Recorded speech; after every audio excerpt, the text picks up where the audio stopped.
pledge.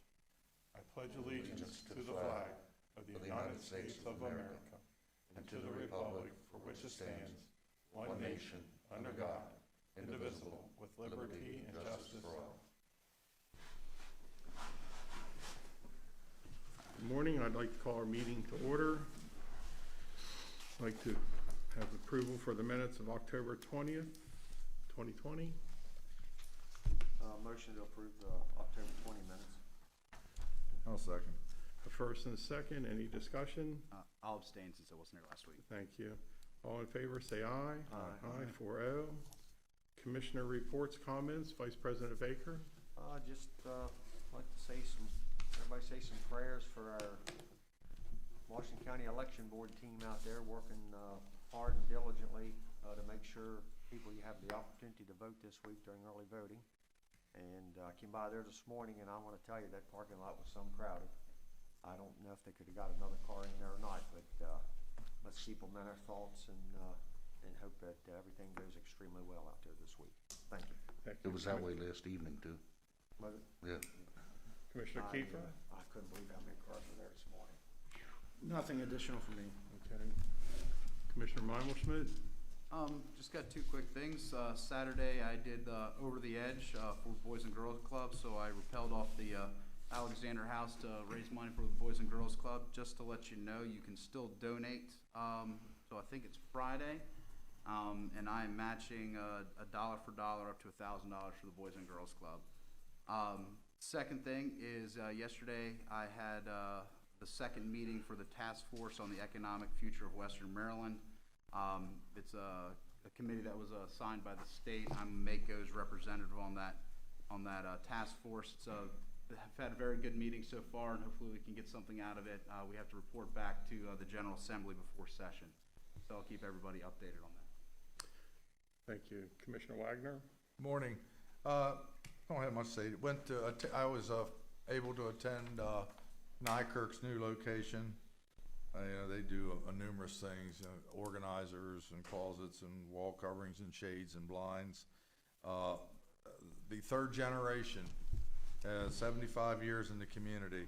I went to school with Jamie, and now his son and Jamie both are in the families operating the business. I wanted to congratulate them on making it that long in the county, and I think that's it. I'd like to mention on November 3rd, Tuesday, we're scheduled to meet with the delegation. Is that correct? A time hasn't been set yet? The 10th. The 10th, excuse me, not the 3rd. Is there a time set for that? No time yet.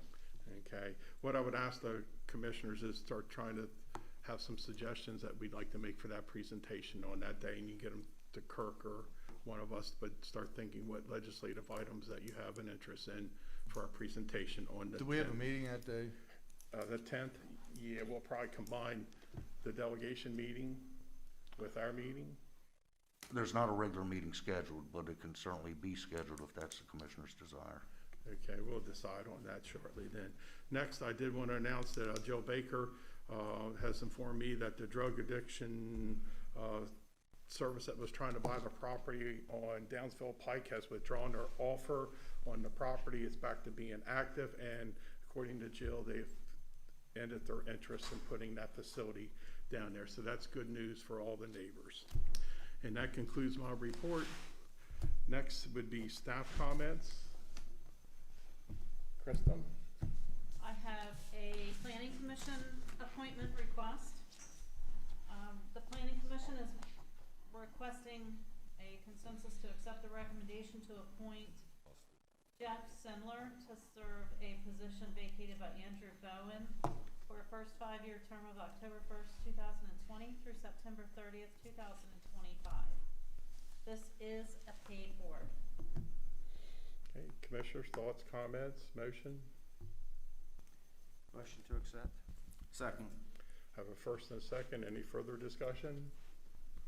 Hearing none, all in favor say aye. Aye. Mr. Downey, do you have anything? Two items, commissioners.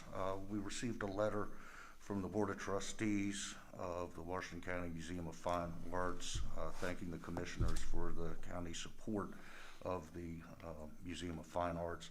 But I thought this was interesting. They note that during the past 5 fiscal years, the museum averaged 46,165 visitors per year from all 50 states, the District of Columbia, and 67 foreign countries to experience high-quality exhibits, national and international artists, concerts, lectures, community events, children and adult art classes. With your support, the Museum of Fine Arts is able to remain free and open to all members of the community since first opening the doors in 1931. Thought that was interesting, the broad reach that organization has. The other thing I wanted to make the commissioners aware of, as you probably saw from the press coverage last week, the governor has tapped into the state's rainy day fund to provide assistance to restaurants given the ongoing pandemic, as well as the fact that we're moving into the fall and winter months. Obviously, outdoor dining has been critical to them during the pandemic. That's not going to be as easily done when the weather turns cold. So the state has authorized grant funding for restaurants. Washington County's share of that grant funding comes to $1.3 million.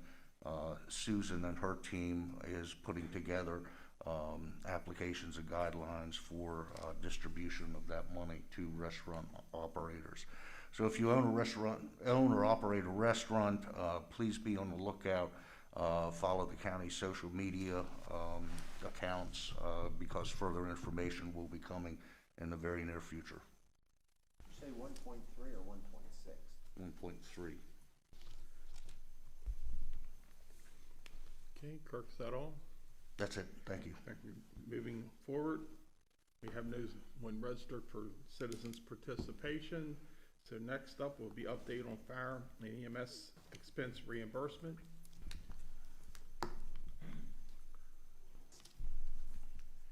Morning. Good morning. Morning. Please have a seat, introduce yourself and the matter.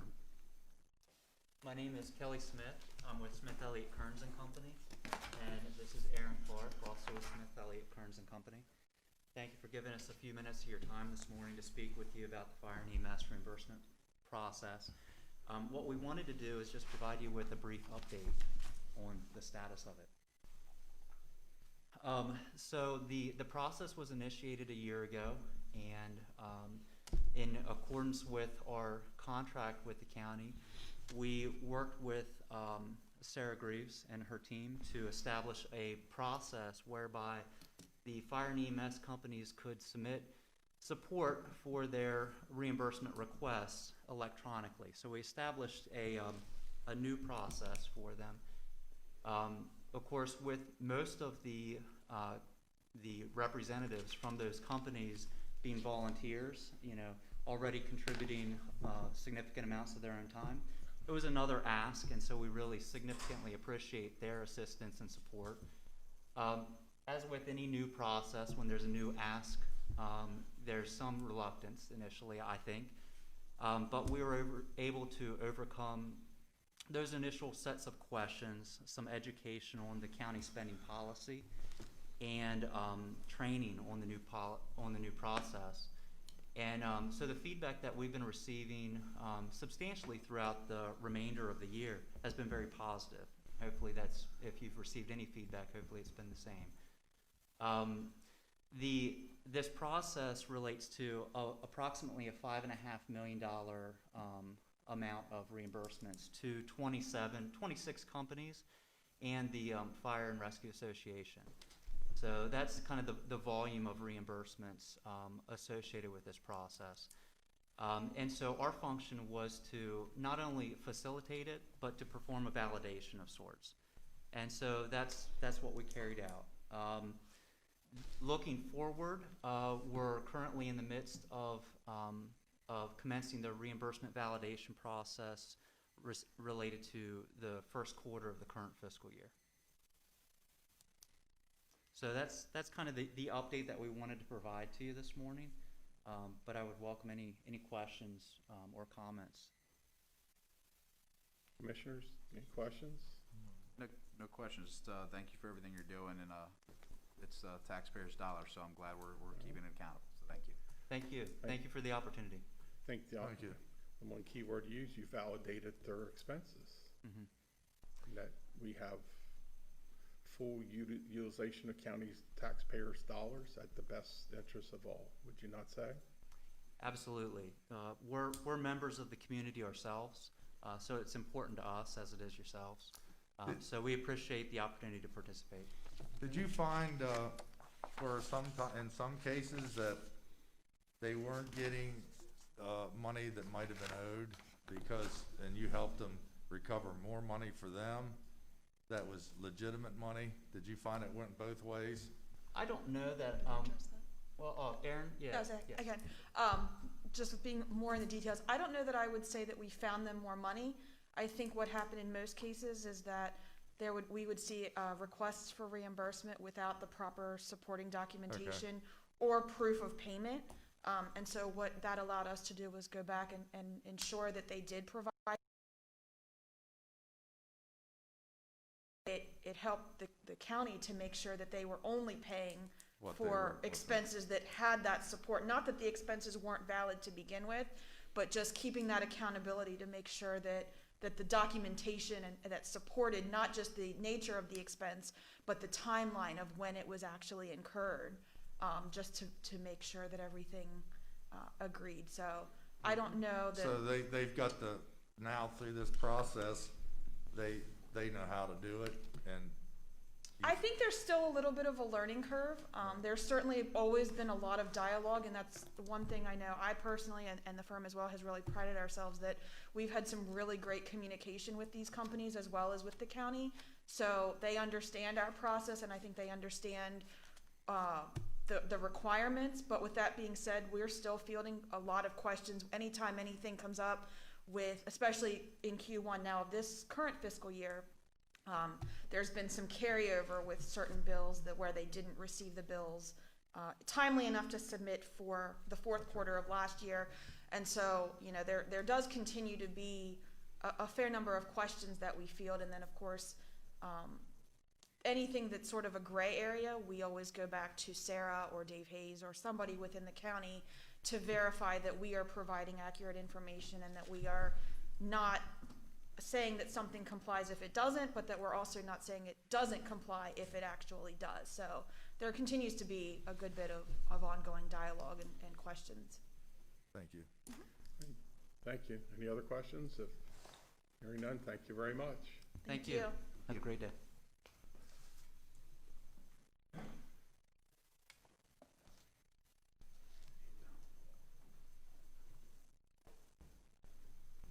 Next up, reallocation of CARES Act funding. Tom, you might want to wipe your area if you would be so kind. I was gonna sit here, but I'll wipe it all down when I leave. I appreciate it.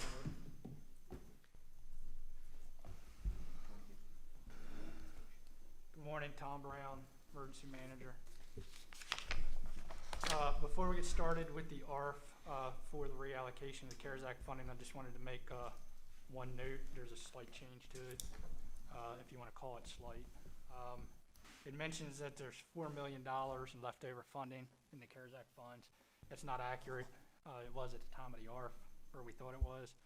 Staff met yesterday, realized that there were some miscalculations. Went back, wanted to make sure you had as accurate as numbers we could provide. It's actually closer to $2 million. And I wanted to make that distinction before I got started. So today, we're looking for approval to reallocate the remaining non-healthcare CARES Act funding to reimburse county and municipal governments and county volunteer fire and EMS departments full and part-time wages at the regular wage rate. CARES Act funding was awarded by the state and federal government to Washington County in an effort to offset expenses related to COVID-19. At this time, all funding received is to be utilized by December 30th, 2020.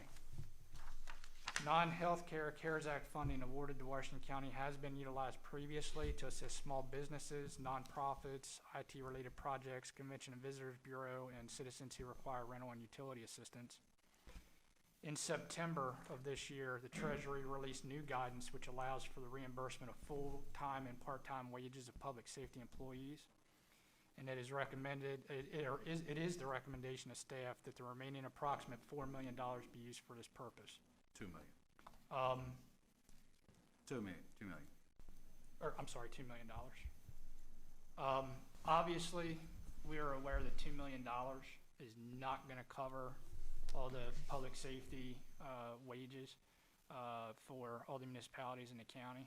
So it's our intention to, if we gain approval today, put a memo out to all the volunteer fire and EMS companies, all the municipalities, ask them to make their request for wages for up to 6 months, during this pandemic, so we can get an idea of what those costs are, and then, determine a way that is most equitable, to distribute the remaining funds. And in this way, staff feels that, this money will help the most amount of people.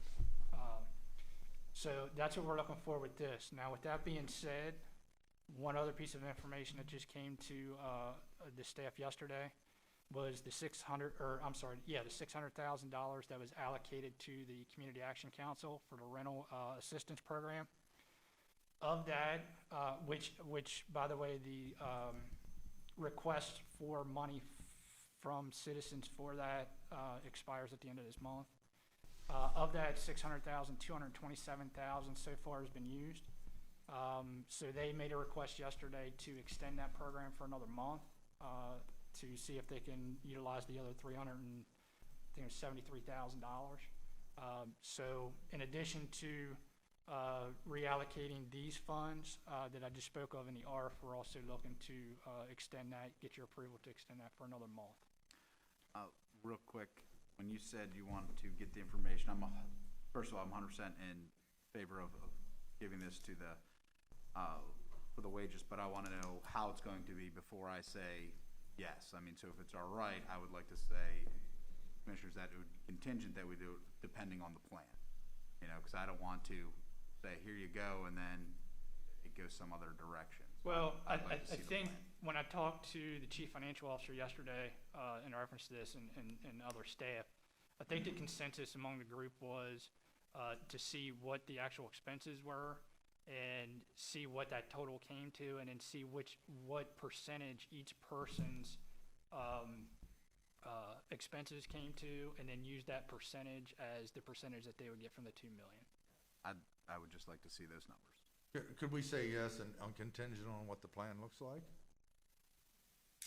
I don't know. I think that's where I would be. I support transferring this additional money to first responders. I just want to see how it is broken up.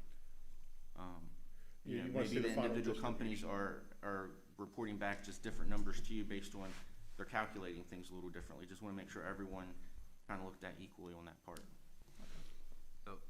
More than likely, what we're gonna do is when, if we got approval to move forward with this today, we were gonna put something out probably, either by the end of the first week of November or the second week of November.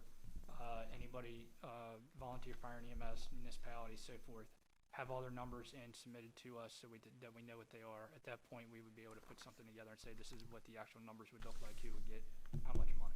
So if it's all right, I'll make the motion that it's a contingent $2 million be used for the full and part-time wages of volunteer fire and EMS departments, but the final distribution will be approved by the commission. I'd second that. Okay, I have first and second. Any other questions? Oh, there's a, The Community Action Council. Community Action Council. oh, I was going to do that as a second motion. Right. I wasn't sure. I thought you might want to. That's why. Okay, we have a first and second with one motion. Any questions, comments?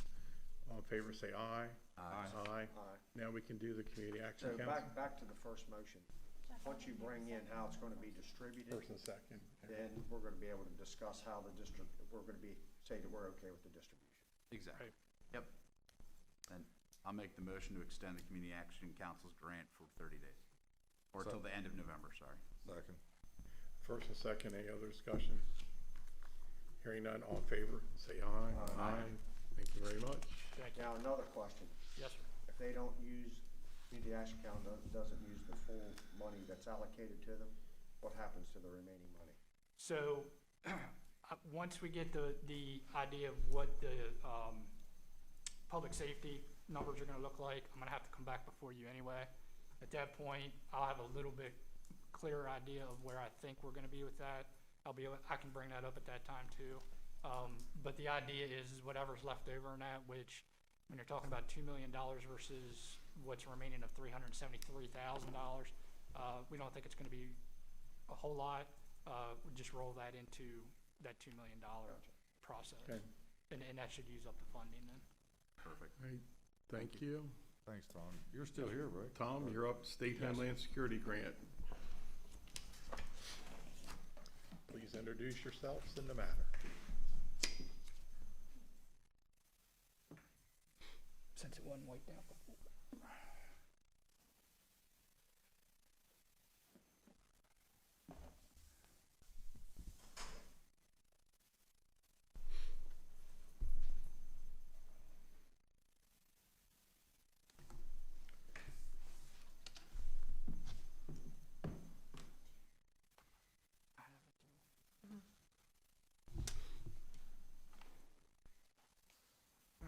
Again, Tom Brown, Emergency Manager. I'm joined by Allison Hartshorn, Grant Manager for the Office of Grant Management.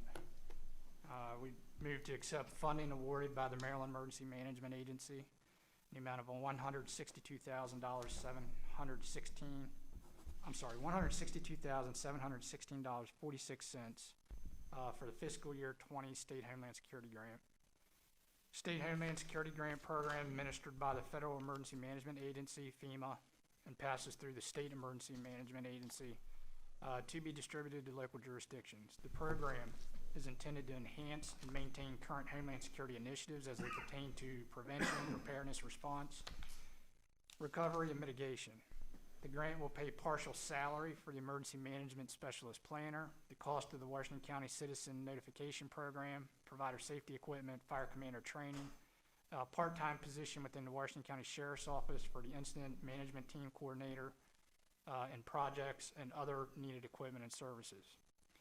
The Office of Grant Management has reviewed the grant guidelines. The performance period for this federal grant is September 1, 2020 through February 28, 2023.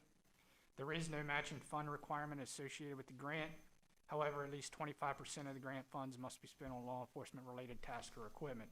So the breakdowns, the wages and benefits are $40,000. The operational expenses are $122,716.46 for a total of $162,716.46. The fiscal impact, it provides $162,716.46 for emergency services related expenses, which may otherwise be charged to the emergency services budget. Motion approved. Second. Have first and second. Any further discussion? Hearing none, all in favor, say aye. Aye. Aye. Better. Thank you very much. Thank you. Next up, expenditure of accrued payment in lieu of funds in accordance with the Forest Conservation Act. Joe Baker and Mr. Weebly, please come forward. Introduce yourself in the matter.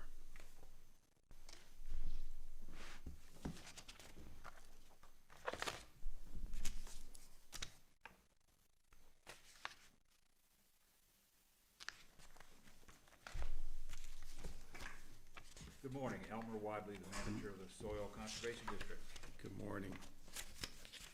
Morning, Commissioners. Jill Baker, Director of the Department of Planning and Zoning. We are here today to request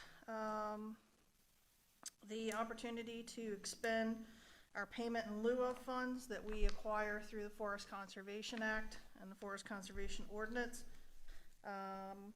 Currently, we have a sizable amount of money in that account. A lot of that is due to some recent development that's occurred in and around the growth area, in particular that of Trammell Crow. It did a payment in lieu of.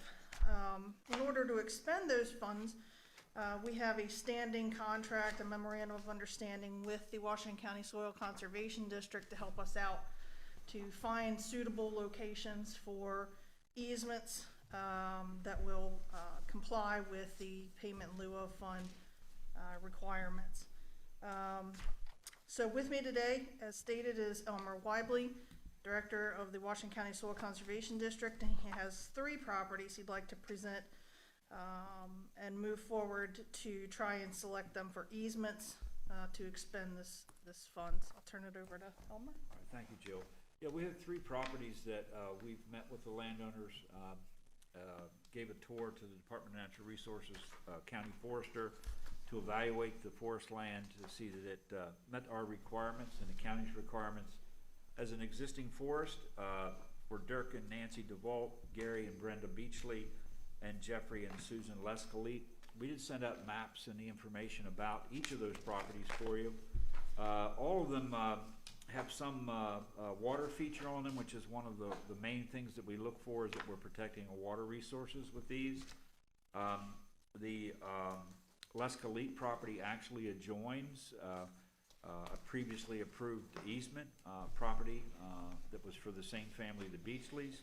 So that increases that block of protected forest significantly to over 75 acres. So we've ranked each of these properties based on the features that line up with the Forest Conservation Act and the local forest conservation ordinance as far as priority areas for preservation and conservation.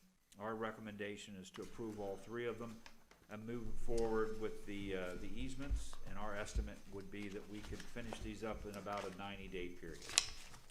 We're seeking your approval for all 3 properties today.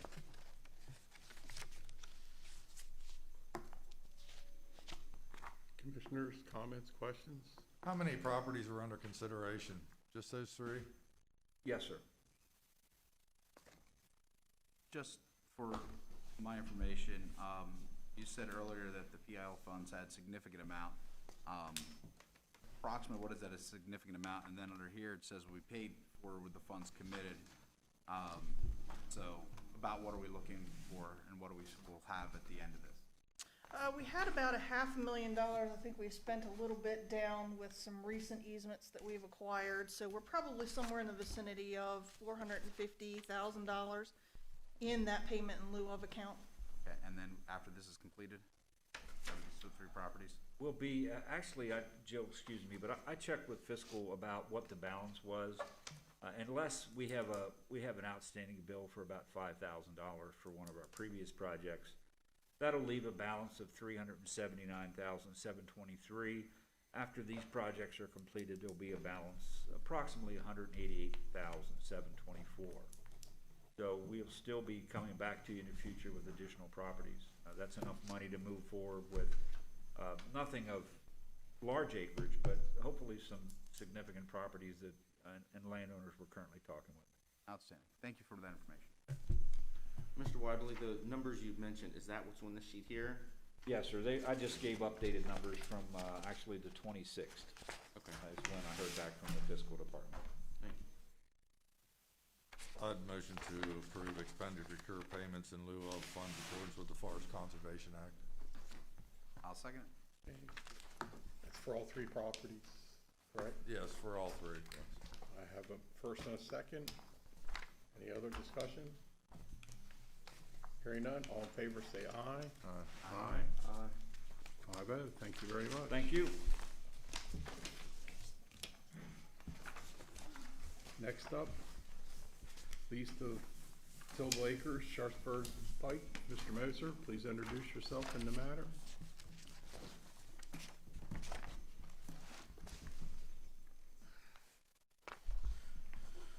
Good morning, Commissioners. Todd Moser, Real Property Administrator. Andrew Eshelman, Director of Public Works. This is a lease of 18.8 tillable acres at 9238 Sharpsburg Pike. I had brought this agenda item to staff comments several weeks ago, and the board had asked me to attach the lease to it, so the lease is attached this time. Move to approve the request to proceed with the lease of 18.8 tillable acres at 9238 Sharpsburg Pike for the cutting of hay. County staff has determined it would be cost beneficial to the county to lease 18.8 acres for the cutting of hay at 9238 Sharpsburg Pike to the rear of the Public Safety Training Center. The county has been mowing 3 rear tracts of land on the property throughout the past year. Limited access to the rear tracts of the land is no longer a concern due to the completion of the site work for the training center. The local farmer has verbally agreed to enter into a 5-year lease to cut hay on the property. The lease would allow the county to terminate the lease at any time with 60 days notice to the leaseholder. Stipulations in the lease allow for walking trails or any other training activities to take place on the 18.8 acres. It's estimated that 3,000 in annual operational savings per year, so 15,000 through the term of the lease. Are there any questions? I'm just still looking, just curious. The front field is the training center, obviously, along the pike. That's correct. What's that back, the 49 acre on track 1? What happens to that? All those 4.9 acres? Yeah, 4 point, okay, I see it now. Yeah, Okay. yeah. So in the short term, it would be part of the lease space, and then Yeah, as never the mind. training center I read it builds- wrong. Yeah. Yeah, good. Commissioners, any more comments, questions?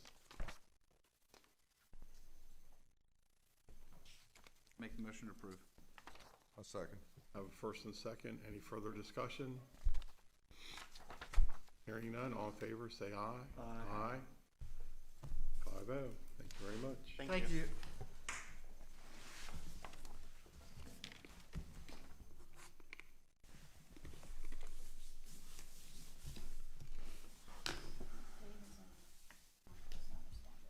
Okay.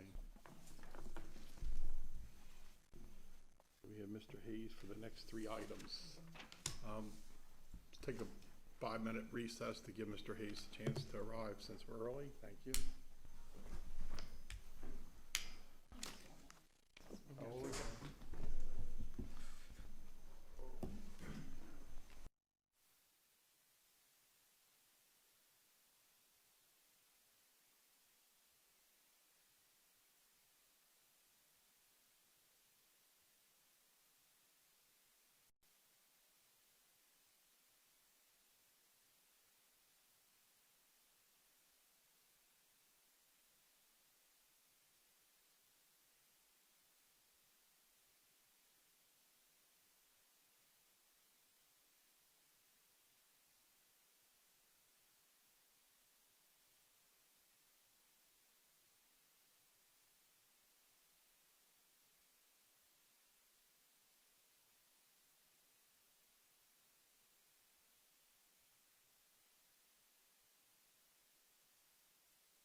Okay. Yeah, I get what the whole comment as priority on Facebook. All right, gentlemen, if we're all ready, I'll ask backstage, so to speak, put us back on live on the air.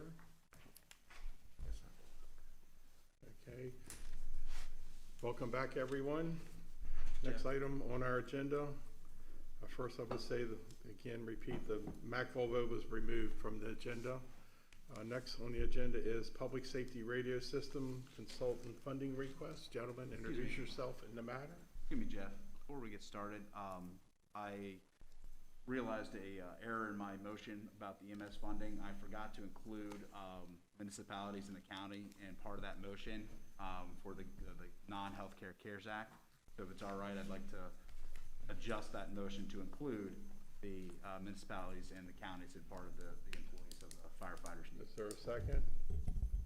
You know, second, I thought it was understood that, but that's. But for clarity, but okay, just for clarity, I have first and second, any discussion on it? All right, all in favor to have that additional amendment add? Thank you. All in favor? Aye. Thank you. Thank you. I apologize. That's all right, gentlemen, introduce yourself in the matter. Mark Mays, Deputy Director of Wireless Communications.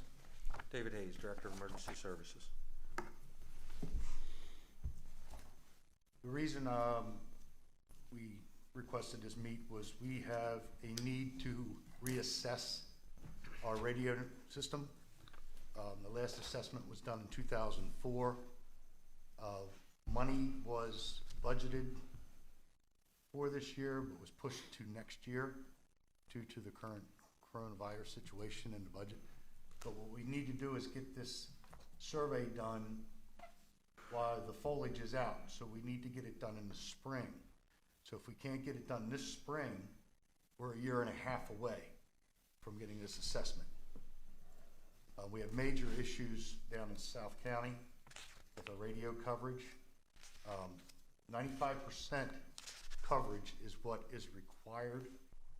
And with, like I said, with the foliage, new buildings, within the past 16 years, we really need to get this done this spring instead of waiting a year and a half, if feasible. Just a quick question, this is just testing to see what we actually are like? Well, what we do is we bring in a consultant, and the consultant would, with one of my technicians, go throughout the county area, measure our strength. Then what happens, it's another step if it don't have proper coverage, like 85% somewhere. Then that's what we need to find out. That's when we need to feasibly new tower, whatever we can do to improve the coverage. And where does 100,000 come from, Dave? I believe Sarah intends to pull that from savings and reserves. And it will come out of It will come out of the FY22 budget. So it actually sits in the FY22 CIP, right? So that'll be withdrawn and won't be funded next year. It'll be funded. Doesn't sound like if that's a requirement, 95%, and we're not sure we have it, doesn't sound like we have much of a choice. And then what we're doing is, like I said, we're just moving that money up 1 year.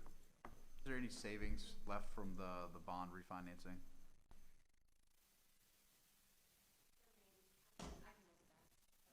I mean, I would like to eat up that savings before we take out the reserves, but, you know, I don't remember how much was left after we spent part of it.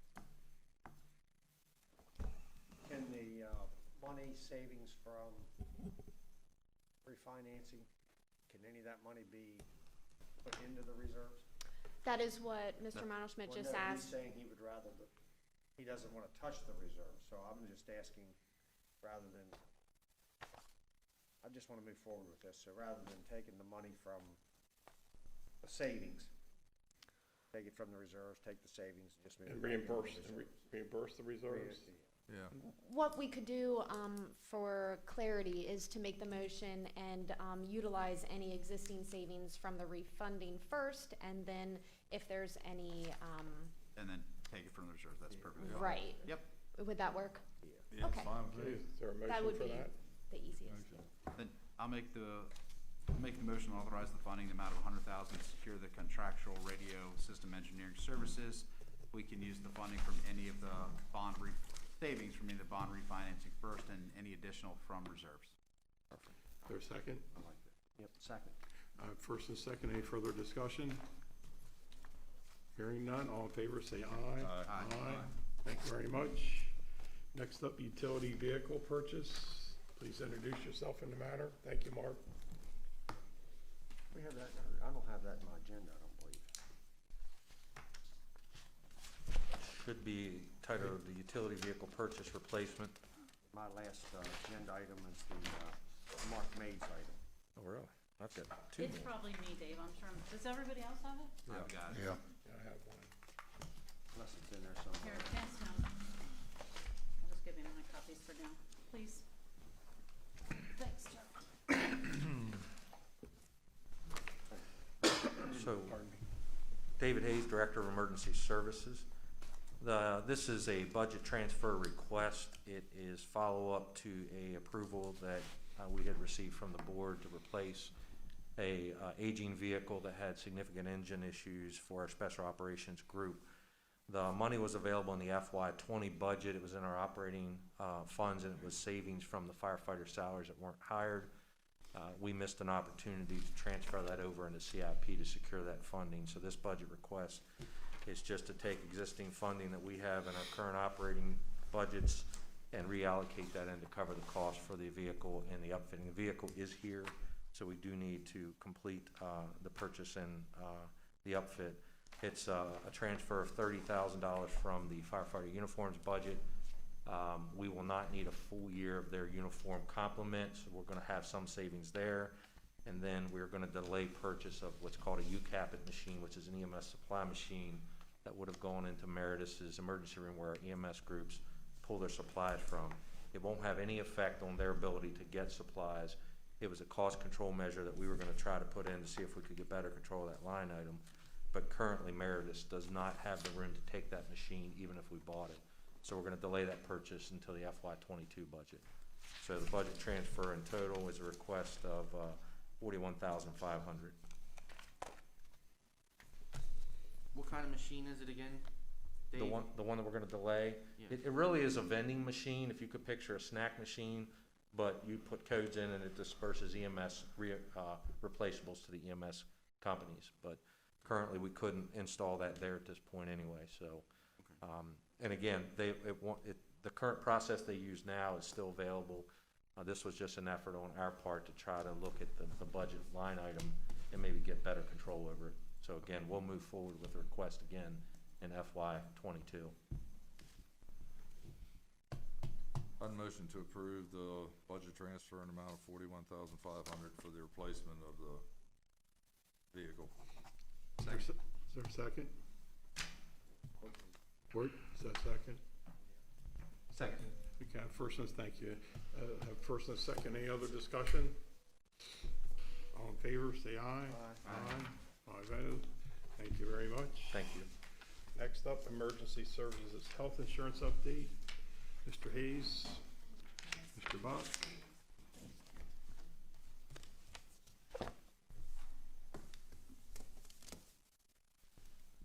And Mr. Huffman. Dave, please introduce yourself. All right. And Again, David Hayes, Director of Emergency Services. Gary Huffman, Williamsport Volunteer Fire and EMS. Robert Buck, Assistant Chief, Community Rescue Service.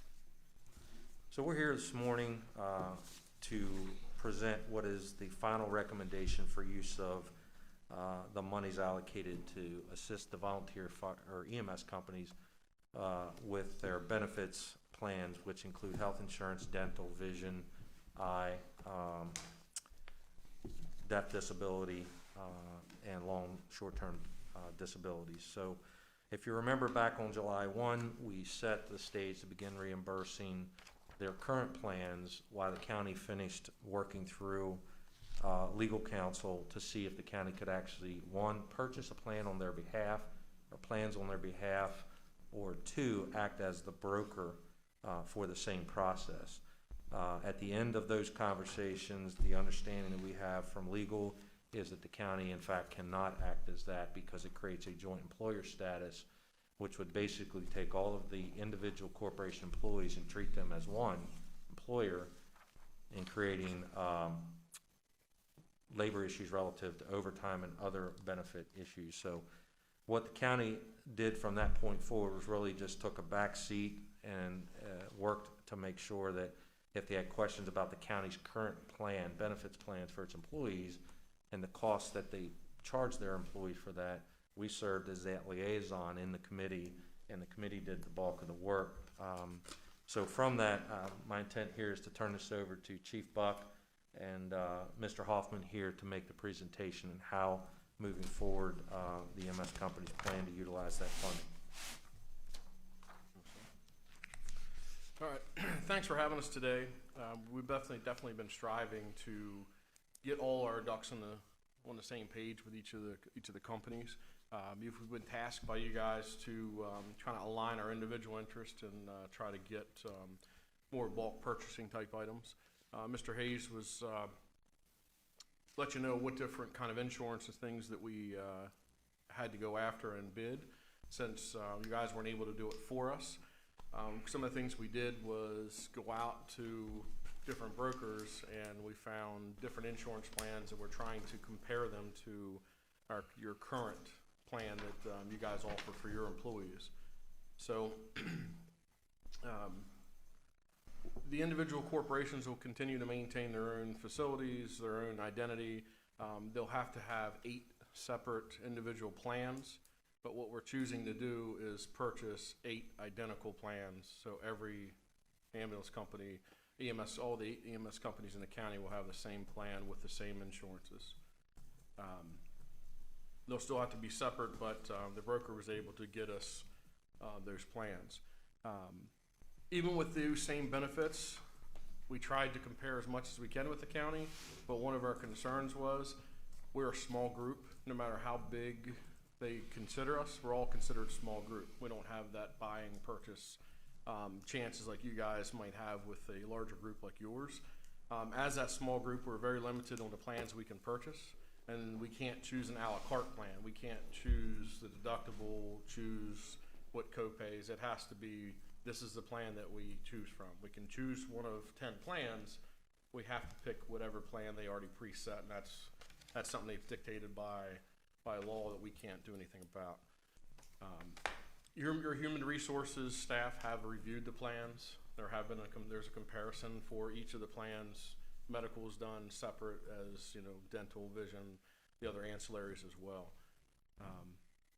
And one of the things that's being proposed on a suggestion of Director Hayes was the proposed benefits that we want the county to reimburse will be, you guys will reimburse this particular plan as it's been approved by our 8 organizations, and that's the one that you'll kind of the benchmark that you'll approve.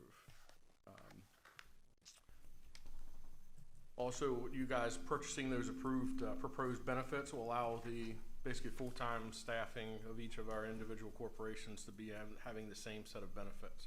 So if you go to Williamsport, you'll have the same benefits. You go to Community Rescue or any place else, there'll be those same benefits even though you're in a different company. What we're asking today is to be able to get a vote from you guys to move forward. We have a 30-day window. We have to notify our employees to say, hey, we're going to change insurances, and that's what we're looking for today. Did all the companies get to see the plan you're Yes, proposing? And that's correct. Did you have a pretty good consensus? They all like it? Yes, that is correct. Yeah, all 8 companies, when we took the official vote pre-COVID in February, all 8 companies were represented. All 8 companies supported the plans. Time has transitioned on, but none of those plans have changed since that official vote in the ALS subsidy group. The only question I have is, said one word that it said benchmark. From the way I read this, it's the exact, this is the plan. It's not a benchmark. This is the plan we all chose and everyone's choosing that plan. Yeah. And it is, this is the only plan this group recommends the commissioners to reimburse that. Because we didn't want to create the intent of each individual company eventually straying from this plan. Yep. And ultimately, a large portion of this work was vetting that it was a comparable plan to the county's plan. I just want to make sure that that's still what it is. Yeah, we weren't asking for something that would. Something I wanted to make sure we cover too is the employee cost for this plan will be identical to what the employee costs are for the county. So while the plans may not be mirror images, the cost to the employees are mirror images of what the county is. The understanding is moving forward is each year the companies would review this plan or any plan. If they wanted to make a change, we would come back, review it or vet it against the county's insurance plan to make sure that the county wasn't reimbursing all costs for a plan that is just so much greater than what county employees are getting, because that's going to cause a reciprocal effect. And once that was done, then the commissioners would agree that this is the plan again. And if the commissioners made an adjustment to what the county employee would pay for their portion of health insurance, that adjustment will be factored into what is reimbursable to the company's back. So, and Kirk, help me out if I'm right, we can't select the plan on their behalf, but we can decide based on their recommendation that this is the plan that the county will reimburse. That's correct, right? Yes. Yeah, so. I'd motion to approve. I'll second it. First and second, any further discussion? Hearing none, all in favor say aye. Aye. 5-0, thank you very much. Congratulations. Thank you for your hard work. Yeah, a lot of work. And then the last thing I just want to leave you with, we haven't forgot about the MOU. We still have that in draft. That will have to get up to Kirk and then probably by our attorney that reviewed the insurance plan. So we're working to get that before you, but we've got a pretty good document started. Thank you. I think it's a good thing for all the EMS. Gentlemen, I need a motion to go into closed session. Motion to go into closed session. First and second. Just to all in favor? clarify, the reason for going into closed session, one was omitted. It should also include to consider the acquisition of real property for a public purpose. All right, have That first and the agenda? second. Yes. All those in favor say aye. Aye. I vote, thank you.